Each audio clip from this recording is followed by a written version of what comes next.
Hello and welcome to you, all my partners in crime. It's so great to see you again today.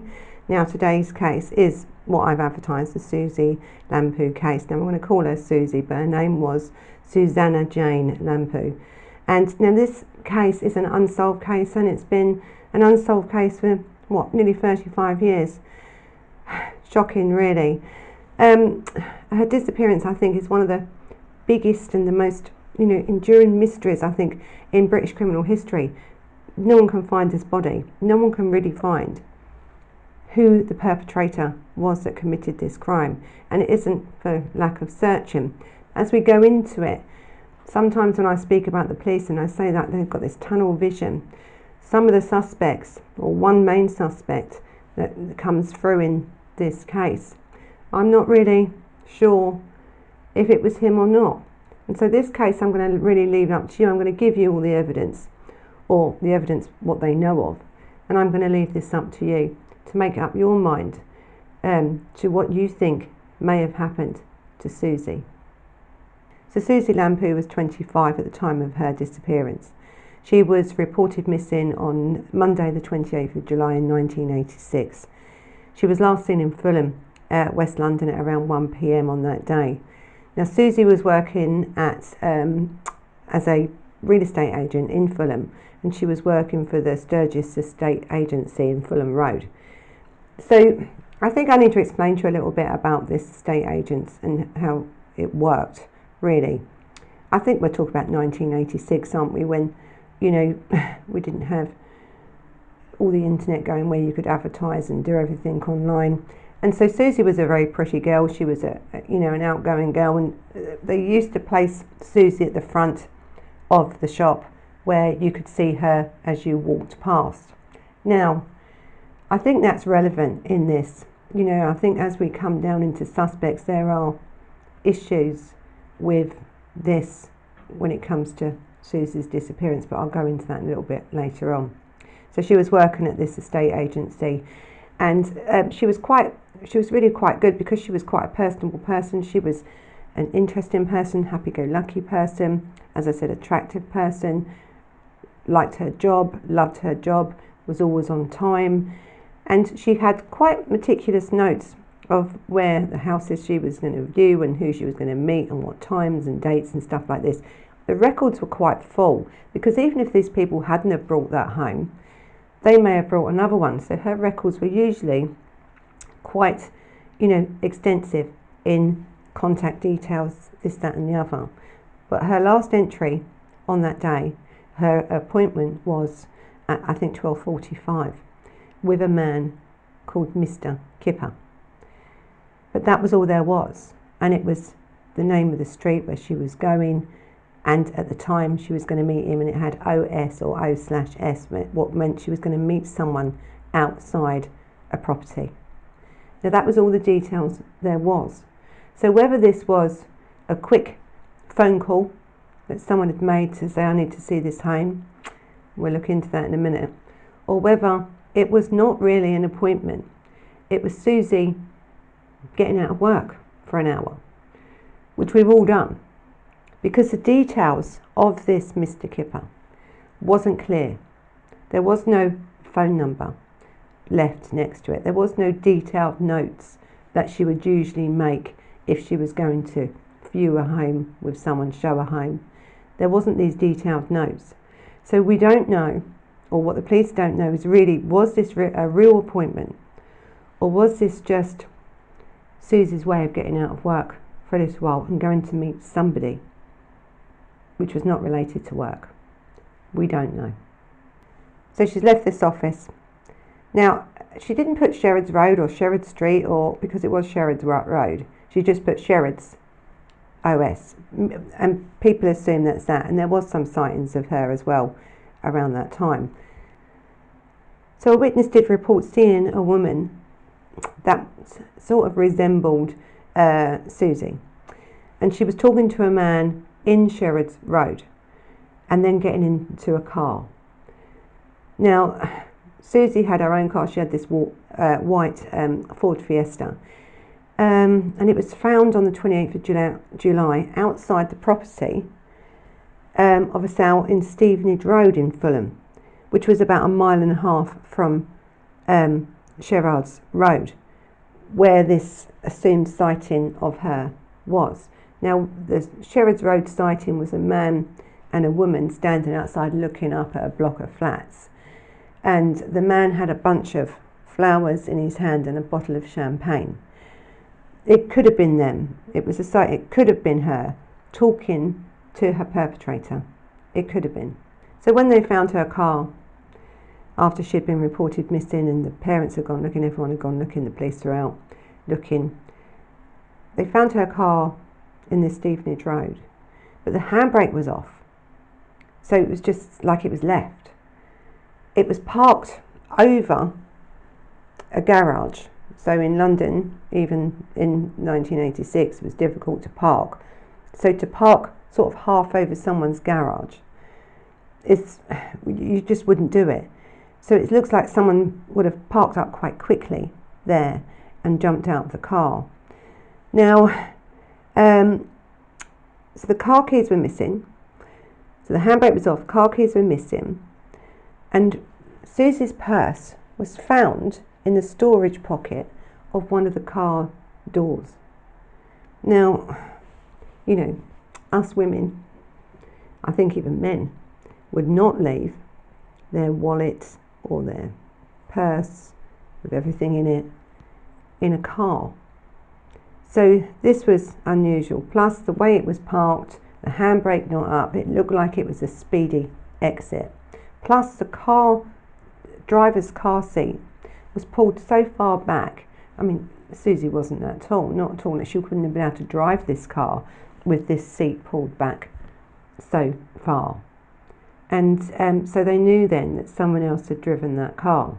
So whether Suzy met someone at the Sherard's Road or Sherard's Road to show them this property, this man with the roses and the champagne, and then he got into her car and then later took her car back to Stevenage Road in Fulham and left her car after killing and dumping her body.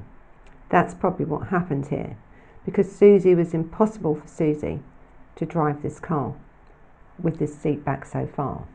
Plus the passenger door, I think, was the only one that was open or unlocked. So there's issues around here. So I don't think Suzy was taken from Stevenage Road. I think she was taken from Sherard's Road in Fulham on that day. It must have been very, very quick abduction, really.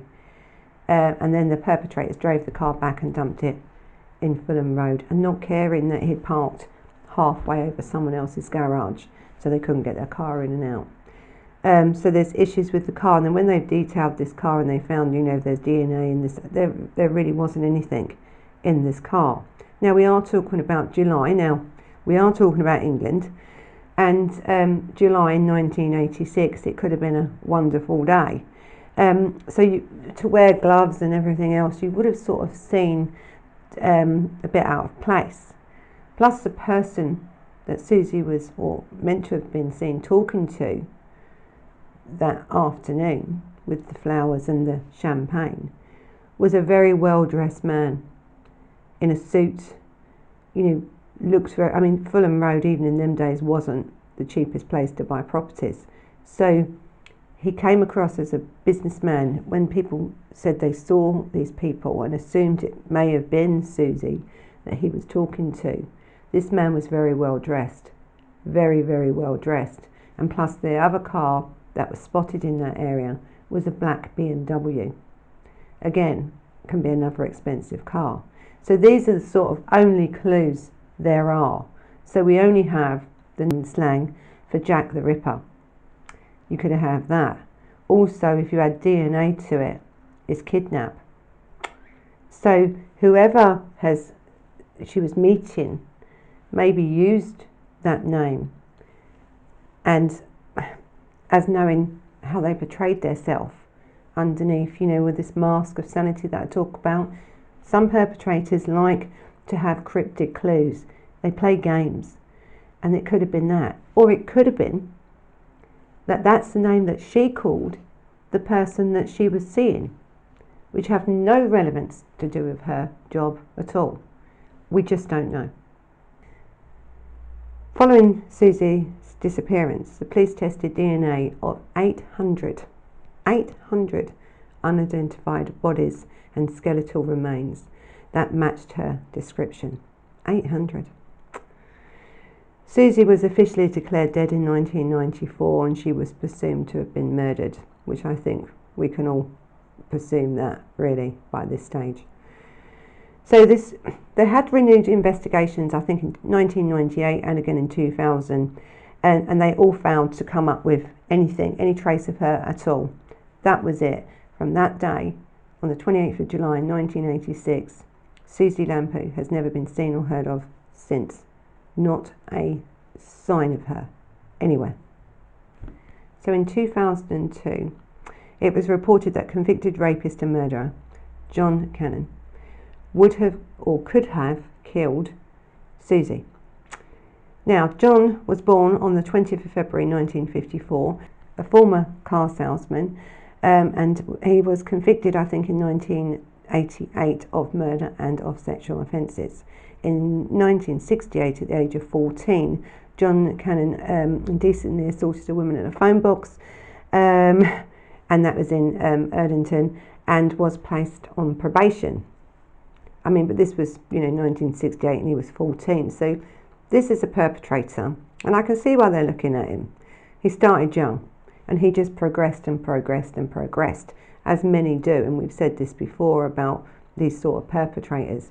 Their history, as you go right back in their history, they start very young. Now this is like 14. This is when he was finally caught for something indecent, assaulting a woman in a phone box. But did he do anything earlier? We don't know.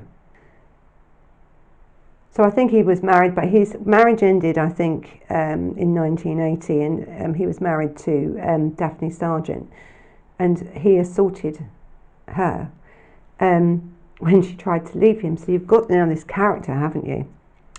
So we know he's already from a very young age, he's done indecent assaults and things. God knows what he's done up to the time he's got married. But as he's got married, he's then become this really, possessive person. He's got this personality because she tried to leave him. And we talk about this in domestic abuse cases and stuff like that. The character of some of these people, they can't handle that rejection. I don't really know about John's sort of childhood, because I haven't really gone into it, because this case is not really about him. But I think we need to explain about him, because this is why the police have him as this suspect. One, because I think of his early indecent assaults, and as he's led up and stuff like that. So in early 1981, John Cannan robbed a petrol station and also a knitwear shop at knife point. And I think in the petrol station, he tied up the shop assistant's mother with a pair of ties and raped the shop assistant after threatening to stab her baby. So this man is a dangerous man. This man is a predator. He's a sexual predator. Okay, by this stage, we don't know if he's murdered anyone, but he's certainly raping, and he's certainly using knives. He's got this sort of character, as we can see coming out. So, again, our English justice system. He served 5 years out of the 8, because he got 8 years, and that's what he was sentenced for the rape, after he was convicted in June 1981. 5 years, that's it, for rape, tying up someone, threatening with a knife, threatening to, assault the child as well. Shocking, really, just shocking. Now, John served this sentence at HM Prison, Bristol, before he was actually transferred to London. I don't know why they transfer him all to London, but he did. He was then on day release, you see, from a hostel in Wormwood Scrubs. So you've got Wormwood Scrubs, and it's a hostel. It's like a, as they're getting ready to come out, or they did in them days. I don't know. These hostels are still going now. So he was in the area, okay? He was in the Scrubs area when, in 1986, when Suzy Lamplugh went missing. So I think this is what puts him in the frame for this murder. I think history, background, and and he was in the area at the time. But there were so many more killers and murderers and serial killers in London at this time as well. So we can't forget about that. I think the police have in a way. So the police say that John Cannan's MO, that he pretended to be a West Country businessman, which he did. All right, very well dressed businessman. He would ply these women with chocolates and flowers, and then he would attack these women when they rejected him. Now, Suzy Lamplugh was seeing somebody. She was seeing a few people actually, because she was 25, living life, and had a very active sex life and enjoyed herself with friends and stuff, but she was seeing someone. And someone, I think her mother said that she just sort of said always, because in them days we didn't know what stalkers and that was, did we? People that were persistent and wouldn't leave you alone. And Suzy had met someone, she said he was a really nice man, but then all of a sudden the relationship turned a little bit strange. And so Suzy sort of just said to her mum, oh, he'll go away soon, it's nothing. But she didn't actually mention his name. Now, we don't know if that could have been John Cannan or not, do we? We don't know. It could have been somebody else that she was seeing that had turned a bit funny, and it worried her a little bit, but she discarded it, because we know, don't we, that John does not like rejection. He pretends to be this businessman, this rich businessman, intelligent, personable. He actually, when you read his case, about him, he does remind me of another serial killer, and we'll go into this in a minute. I don't like to put him against anybody else, because they love all this, don't they? But he does remind me of a very well-known serial killer who has this same charismatic way about him. And when you read about John Cannan, it's very similar to him. His looks, his actions, his charismatic way with the women, until that mask comes off and what is really like underneath comes out. Now, this is John Cannan all over. So whether he had met Suzy through his pretend life, should we say, because we know he was on, staying in this hostel in Wormwood Scrubs, and it was well known that he was getting out the window at night and going to the local pubs. He was allowed out, day release, to go and find work and do work, and that. We don't know what else he was doing on that day, do we? We don't. We don't know if he'd met Suzy in a pub, in the local pub. We just don't know at all. But his character, I suppose, and I think this is why the police went for him and have sort of focused all their stuff on him, because of the way he portrayed himself and how he got women, and he loved professional women. He loved that. I think he felt he was something more than he was, and so he needed to get these professional women. But as you see, when he got them, he couldn't keep them. He just couldn't keep them, because he couldn't keep this mask up. He couldn't keep this persona up, this false persona, this life. This man was a criminal. This man was a rapist already. This man was a dangerous man already. So on the outside, when people, all these women, would meet this man, of course he's going to come across intelligent, nice, friendly, buy you flowers, buy you this, buy you that. But the minute you see people, women are not stupid. You can see through them. And so it's certain actions, isn't it, that people do, I think, that we pick up on. It's that inner feeling, isn't it, we get when you think something's not right. And I think this happened with Suzy. Now, I'm not saying that John Cannan murdered this girl. I'm not. Because there's actually no evidence to say he did. Not really. And I think as we go through this, you can see.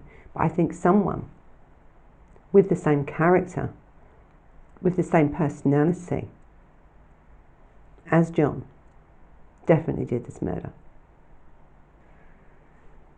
So at the time, I think after that, just after Suzy Lamplug's disappearance, I think he went to live in Bristol then, and he was having an affair with a solicitor, And this is what I'm saying, these people are professional women. These are professional people. She probably didn't even know that he had a criminal record. She probably didn't even know that he was out of prison. Probably not, because this man didn't portray that sort of image. This man portrayed an image of being a very wealthy businessman, a very intelligent man. I mean, he even went on dating sites. And if I can find a clip, I'm going to put it on here for you. And you will see his personality. And this wasn't just a dating site. You know, he was after professional people. He was after people that he could get into their lives. And when you see this interview, you'll see what I mean about his character. So I dislike of inflated egos. People who are, they look at me, I'm great type. I don't like that. Right. I can't handle that sort of inner weakness. The kind of pretentious. Yeah, I don't like that at all. I just like just normal, average people. And what do you look for in a pervert of the opposite sex when you first meet? What would attract you to women? Well, I think apart from the physical side, again, I think somebody who's pleasant, who's natural, who's relaxed, somebody who's calm, just pleasant, just sort of nice. They're career orientated. No. Well, as somebody who's career orientated myself, I couldn't blame them for that. Yeah. No, not at all. Not at all. Now, do you admire any famous people past or present? Yes, I. And if you listen to what he says in these interviews, he uses certain terminology and his language skills. He's trying to portray something he's not, because you can tell that by the wording that he used. He used it in the wrong context in a lot of times. But for some layperson, when you're just looking at this and you're thinking, oh, I wouldn't mind dating him, you know, he's on the video camera and he's saying what he wants out of a woman and what he can do, he comes over very charismatic. A lot of women would have been fooled by John Cannan. Oh, loads, without a doubt. So only 10, let's get back to this case. So only 10 weeks after his release from prison, he then goes on and rapes a woman at knife point in Reading in Berkshire. In October 1986, an attack, on the attack, he was linked by DNA and by the semen. So I don't, you know, you're talking about there was no evidence left when we talk about Suzy Lamplugh. There was nothing in the car, nothing. We know the person drove the car. We know that. There was no evidence in this car at all. This man doesn't seem to hide his evidence. He doesn't do it unless, you know, he just doesn't. This was 1986, 10 weeks after his release. He'd leave his semen, but he left nothing in Suzy Lamplug's car if he'd done it. Doesn't add up at all. It really doesn't. He's not that clever, this man, to have done this, to abduct her, use her car, and we know the perpetrator drove that car because of the seat so far back. But yet John will leave his semen at a scene of a rape. I don't think it's the same person, really. But I'm going to carry on with the police's so-called evidence against him and let you make up your mind. So he was arrested for this offence early, and he gave an alibi to say that he was in Sutton Coldfield, I think where his mother lived at the time of the attack, and the forensic evidence wasn't strong enough to charge him at that time. And then an earlier DNA profile was inconsistent. So again, but the Home Office and the ICI both ran tests again in 1988, again because now DNA has got better, and it was demonstrated that there was a match now to his DNA for that rape. The police also used evidence from this cash card or cash point card, and it proved that he had travelled from London to Bristol on that day. Now Reading is on the railway track between these two cities. So if you're going from London to Bristol, you could have got off at Reading. This is what they're saying he did, got off at Reading, he'd raped this woman, got back on a train and then gone on his way to Bristol. So in October 1987, I think John tried to abduct a 30-year-old woman, Bristol businesswoman, again a businesswoman, and her name was Julie Holman, from a car park at around 6:30 or 6:50 p.m. and this was now at gunpoint. So he'd now gone from knives to guns. She fought him off, and she also later identified him as her attacker. Then the next night, he abducted Shirley Banks.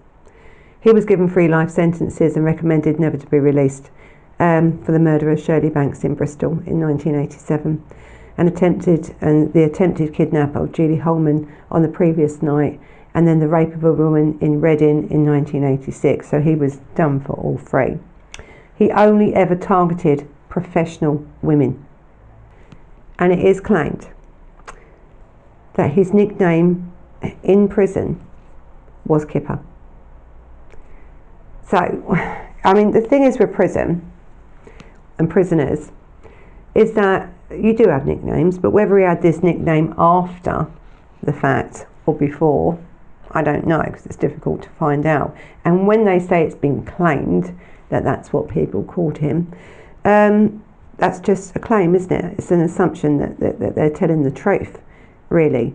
But again, if he was, then it's a clear indication, isn't it, really? But he wasn't known to his family or anybody else by that name. So I don't know if the word Kipper or the association with Kipper came after Suzy Lamplug's murder.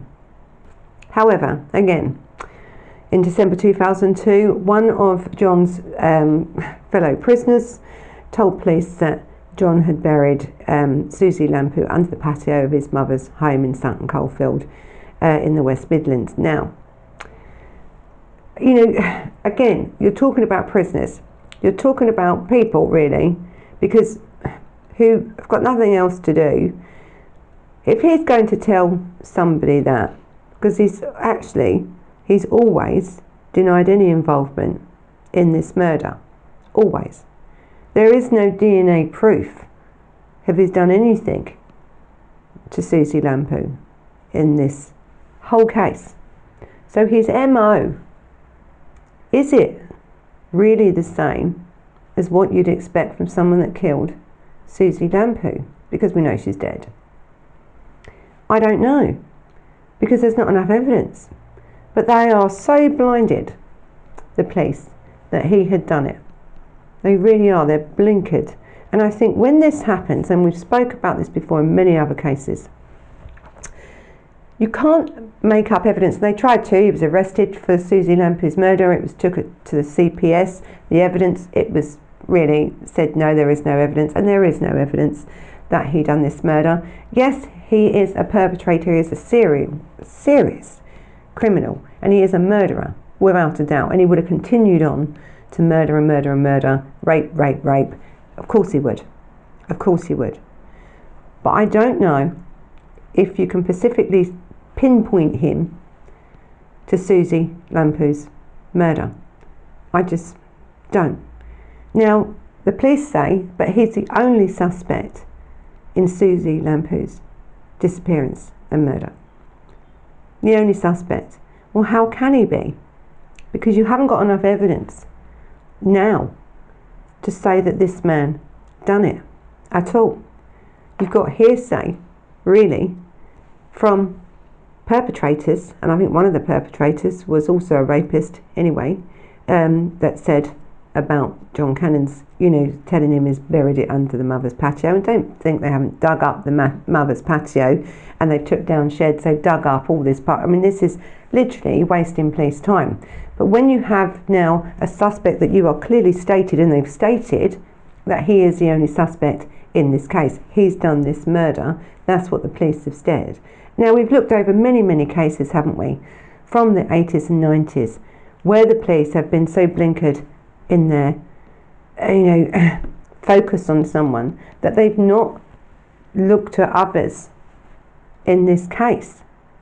And I think if they had have, maybe then, we didn't know in 1986 and 1990s really about the stalkers, the effects of how a stalker can have on someone's life. Some people don't even know they're being stalked. Suzy was sitting in an office in Fulham Road, out to the world. There's her desk, there's the street. Anybody could have had a fascination for Suzy Lamplugh. Anybody could have rung that office and made an appointment. Anybody. Really, anybody. Anybody could have took her, because there's no evidence to say he did it or anyone else did it, to tell you the truth. So when we look at John Cannan, I don't think he would have destroyed all the evidence. You would have found the body because you found the others. He wasn't that sort of killer. So yes, his MO was similar, but not exact. Because if it was, she'd have been found. There'd have been DNA, something left in that car. And there wasn't. And where did he get a BMW from? So Cannan, or John Cannan, is a Category A prisoner or offender in HMP Fulham, Sutton, Yorkshire, or York. He still protests his innocence to this day. He studied for an Open University degree while in prison. He was set a minimum tariff of 35 years, meaning that he will not become eligible for parole until 2023. Oh, what are we in now? 2021 we're in now. And then it will only be released if the parole board rules that he is no longer a serious danger to the public. Well, let's wait and see for that one. Now, there was a man that came forward within this investigation that said that he had seen someone who looked like John the day after the murder of or the disappearance of Suzy Lamplugh, carrying a big suitcase holdall type bag, and he threw that into one of the local rivers.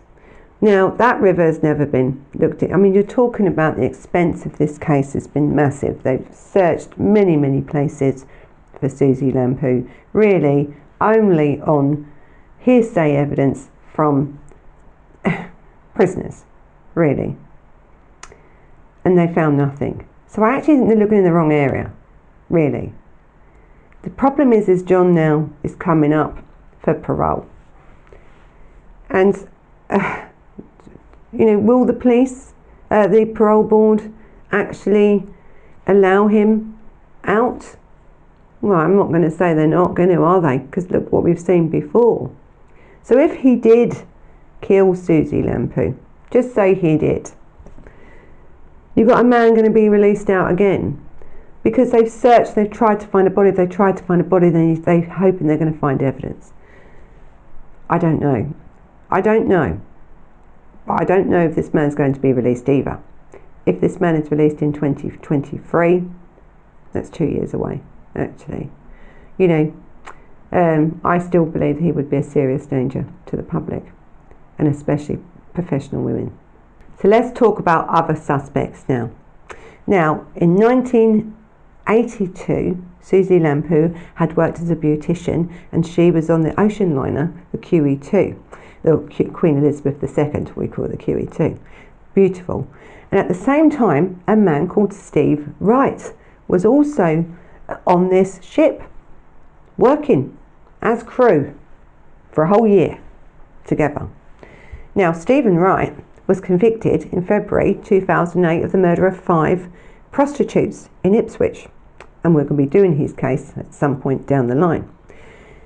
Now, he was working as a steward on the QE2 for all the time that she worked on there as well. They would have known each other. They would have met without a doubt. He was a steward, she was a beautician. People mix on this ship. You know, there's a lot of crew. That's all they have as life is their other crew members. They were on there for a year. She'd done this for about a year. This could be a possibility here. But the police discarded this, you see. They've discarded him. So this Stephen Gerald James Wright, and that's his full name, and he was born the 24th of August 1958, and he is an English serial killer. Now, we're talking about a serial killer here. A real serial killer, which they know, and so many links to this man killing others, but the police just discarded him. So I want to look more into Stephen Wright. So Stephen Wright is known as the Suffolk Strangler, or the Ipswich Ripper. The Ipswich Ripper. You know, Kipper, slang for Yorkshire Ripper. You never know. Now he is serving a life imprisonment for the murder of these 5 women, and they were all sex workers from Ipswich, Suffolk. Now, yes, they were all prostitutes, but the thing is with Steve Wright, he befriended them. These weren't just all strangers. They trusted him. They liked him. People couldn't really believe it was him when he got caught for this, to tell you the truth. Yes, he used prostitutes, but he did befriend them. Of course they're going to get in his car. He was killing them. Now we know he's killed 5. We really don't know how many more he could have killed. But this man is a serial killer. He also was known to know Suzy Lamplugh. How do we know that they hadn't met up? He hadn't come to London. He hadn't had an infatuation with Suzy from working with her on this ship. We don't know, and nor do the police. But they've discarded him. They've discarded the serial killer that rapes and murders women. And he only murdered prostitutes because they were easy for him to get to. They trusted him. That's why. It could have been anybody. It wasn't just because they were prostitutes. He didn't have a thing that he wanted to kill prostitutes. He didn't care. It was who he could get to easy and do what he wanted to do, and that was to kill them. The police have said that there wasn't enough, between Suzy's murder and him. They couldn't get some links. They couldn't find evidence, but they couldn't find evidence on anything because there just isn't any evidence. And it's not through lack of trying with the police. And I don't want to come across as saying about these police have not done their job. They've tried everything to do their job. There just isn't any evidence. But I don't know how you can hold on to one suspect and say this man has killed this girl with absolutely no evidence at all, where you have a serial killer that knew her, had a previous relationship with her as a friend relationship. We don't know if it was sexual, probably not, but we know they knew each other. He knew of her. Just because Suzy wasn't interested in him, how do we know now that Steve Wright wasn't interested in Suzy Lamplugh? How do we know? We don't, and nor do they. And so they discarded him totally from the investigation. They just said it's a bit speculative. Well, I think it's more than speculative when you have a perpetrator that you know's killed 5 and others and won't admit to them others. And then you have a person that's known to him that was in 1986 disappeared off the face of the earth. I think it's more than speculative, really, because he knew her. She would have recognised him. You just don't know. So here's another, for me, another prime suspect, really.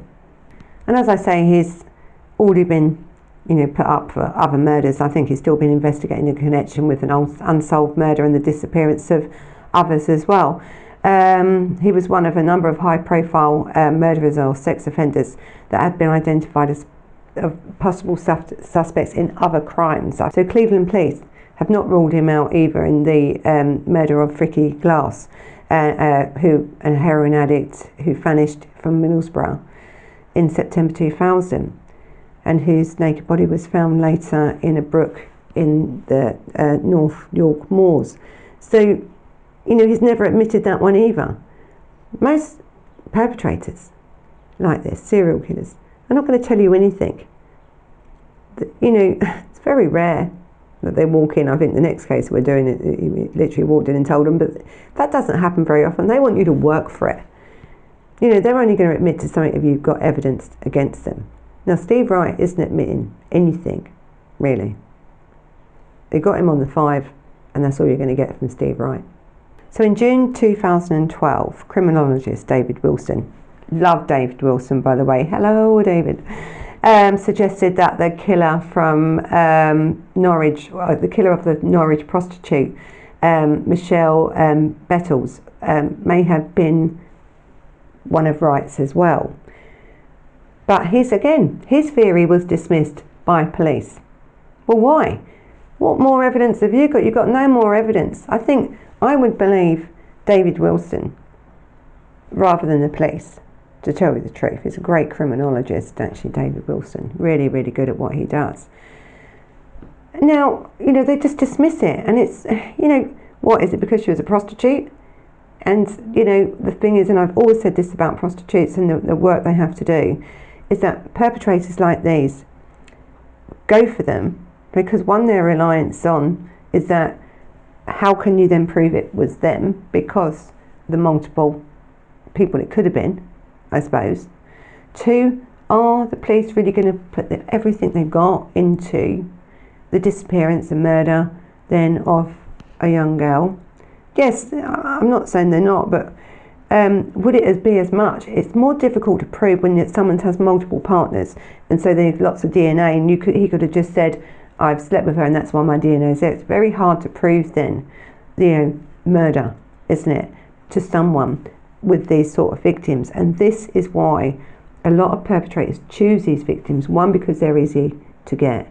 Two, because it's more difficult to be charged with their crime, really, with their murders or rapes and stuff. It's very, very difficult to prove, especially a rape, because it's about consent, isn't it? We spoke about this before. But to dismiss this, you know, these other murders, you know, this girl's family have got no answers. It's just another unsolved. It's, you know, like Suzy Lamplugh, 35 years unsolved.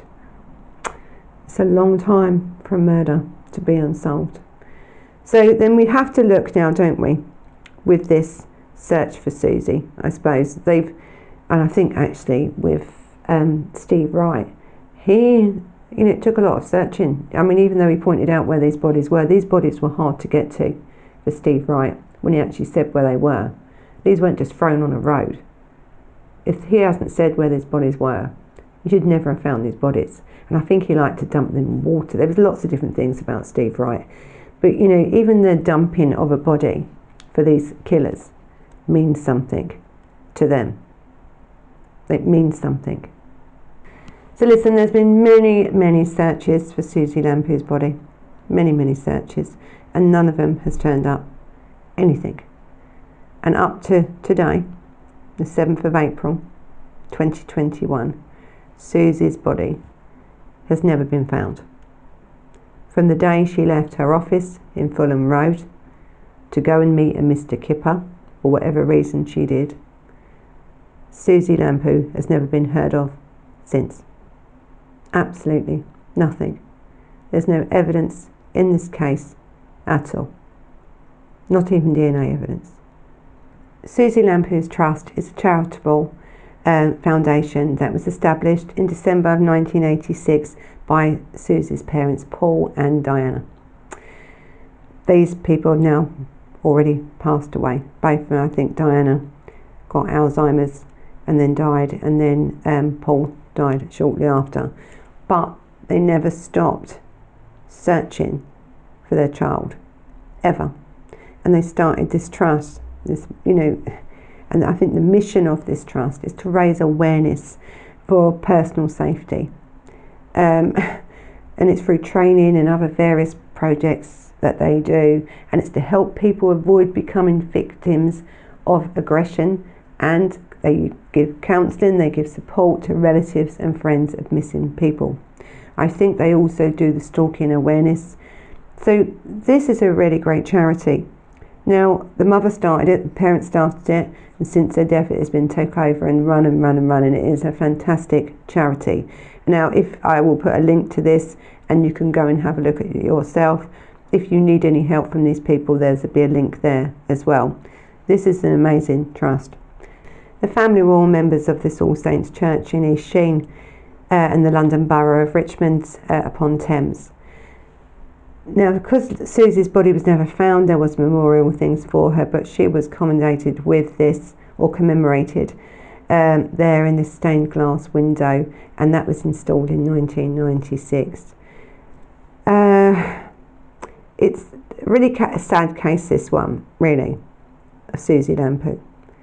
So we have these, don't we? We have a couple of people that we could say that could have done this murder, and it is a murder. So abduction and murder of Suzy. But the real issue is here. It could have been somebody else, quite as easily as Suzy sat in her window of her office, looking out onto the world and the world watching in. We now know so much more about the stalker mentality, don't we? We do. And so that is a real possibility too. There's no evidence here. So I'm going to leave this up to what you think. Was it John? Was it Steve? Was it a stranger? Was it someone that Suzy knew? Was it a lover, an ex-boyfriend, a colleague? Could have been anyone. Could have absolutely been anyone. Do I think this case will ever be solved? No, I don't. Because I think in 1986 and onwards, we didn't have what we have today. We didn't have CCTV everywhere in London. London's covered in it today. We didn't have the DNA testing that we have now in 1986. I don't know if Suzy Lamplug's car is still in a storage somewhere where it could be re-examined, but I think it was re-examined in 1998 and showed nothing. So if it showed nothing then, it would be highly unlikely, or it may have a little bit of trace DNA now. But that would be the only thing. Even now, if we find Suzy Lamplug's body 35 years later, would that give us any evidence? It may do. It may do. Or even if we can find the area of where she was buried, it may do.